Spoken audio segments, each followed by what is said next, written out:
Olá, sou Paulo Eduardo, nós estamos chegando para mais um estudo aqui no canal Minuto Missionário. Seja muito bem-vindo, que prazer encontrar você aqui novamente, não é? Fico feliz, você que todo dia chega aqui, né? Tem pessoas que todo dia passam por aqui, tem gente que logo cedo entra para assistir os vídeos, outros durante o dia, outros à noite, não é? Enfim, a hora que você estiver nos assistindo, meu muito obrigado. E aqueles que ainda deixam para assistir no final de semana, né? Toda semana. Não sei como é você, se quiser escrever aí que hora que você está assistindo esse vídeo, é bom para a gente saber, mas muito obrigado por nos acompanhar. Te convido a me acompanhar agora em mais um estudo bíblico. A gente está estudando Filipenses, tem lição para nós. Vamos juntos? Nós estamos, como disse na carta que Paulo escreve aos Filipenses, no capítulo 3, Paulo está trazendo aqui algumas comparações. Na verdade, o capítulo 3, Paulo falou do seu passado, está lançando luz aqui sobre o presente e depois ele vai apontar para o futuro. Em relação ao presente, Paulo observa os atletas olímpicos e Paulo começa a fazer algumas observações sobre eles, não é? Eles, como atletas, eles já tinham que ser cidadãos gregos para competir. Paulo diz, é assim, nós já somos cidadãos dos céus, é por isso que estamos na jornada. E nós temos observado o Warren Wiersbe, ele observou esse ensino de Paulo e ele traz alguns ensinamentos muito preciosos. Paulo expressa a sua insatisfação com a sua jornada.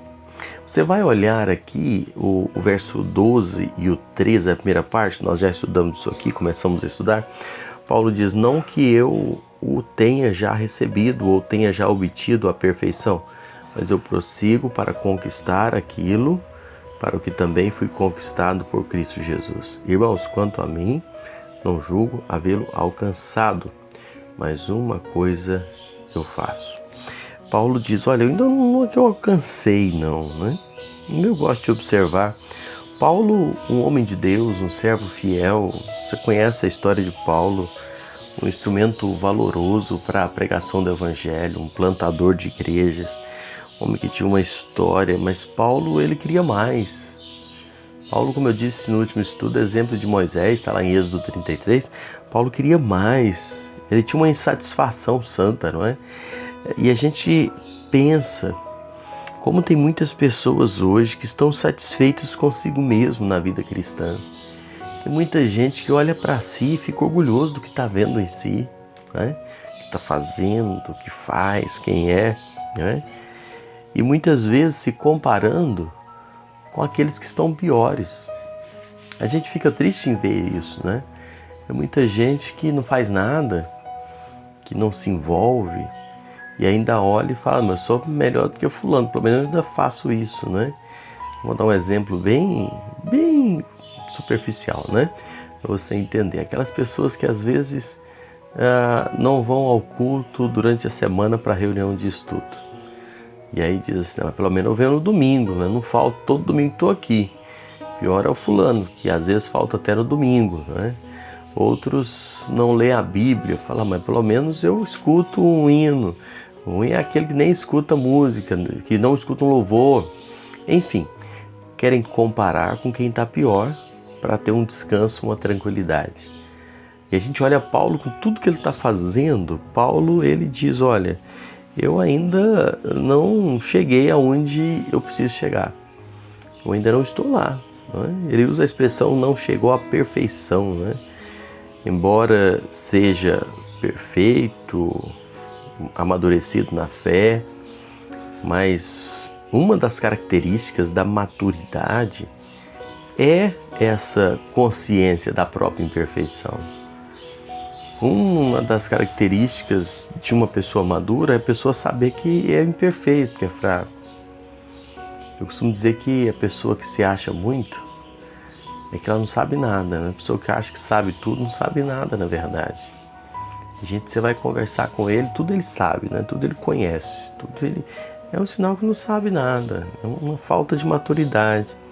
O cristão maduro, ele faz uma autoavaliação honesta e se esforça para melhorar. A luta contra o pecado, ela não termina. E o próprio apóstolo Paulo fala sobre isso, não é? É algo que a gente continua lutando para alcançar nessa vida aqui presente.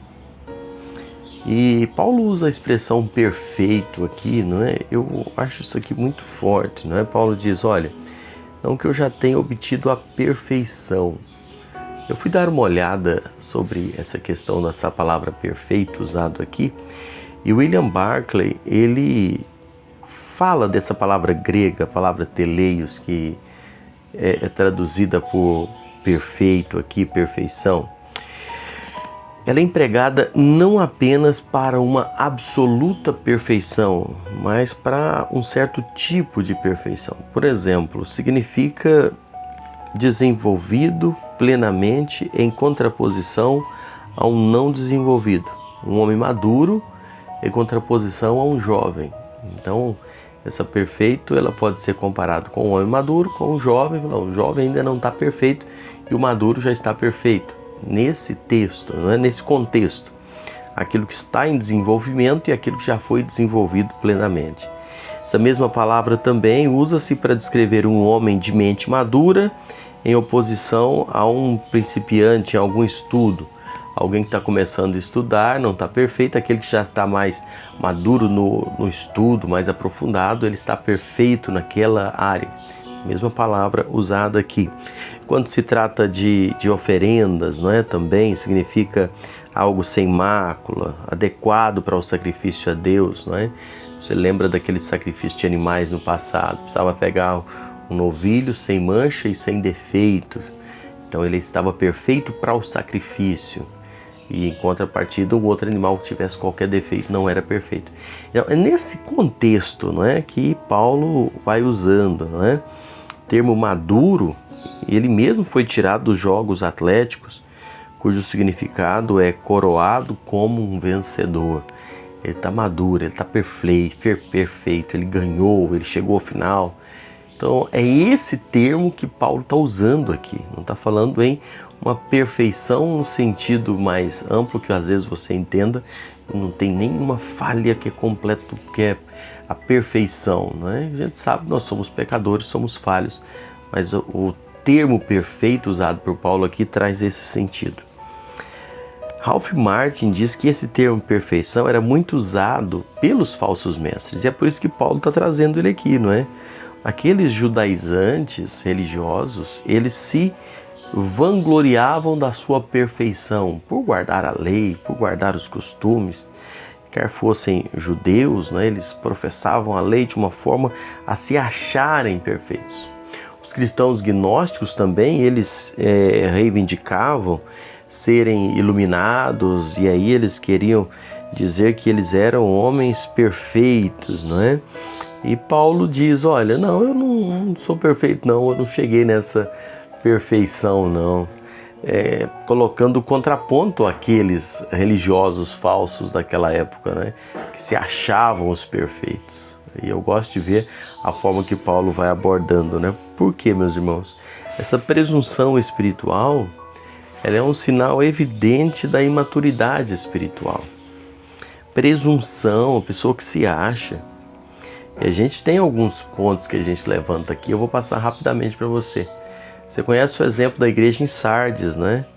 A igreja em Sardes, ela tinha uma presunção espiritual evidente de maturidade espiritual. Ela julgava a si mesma como uma igreja viva, mas na avaliação de Jesus, lá no Apocalipse, né, essa igreja estava morta, Apocalipse 3:1. A igreja de Laodiceia considerava rica, abastada, mas Jesus considerou ela como pobre, cega e nua, Apocalipse 3:17.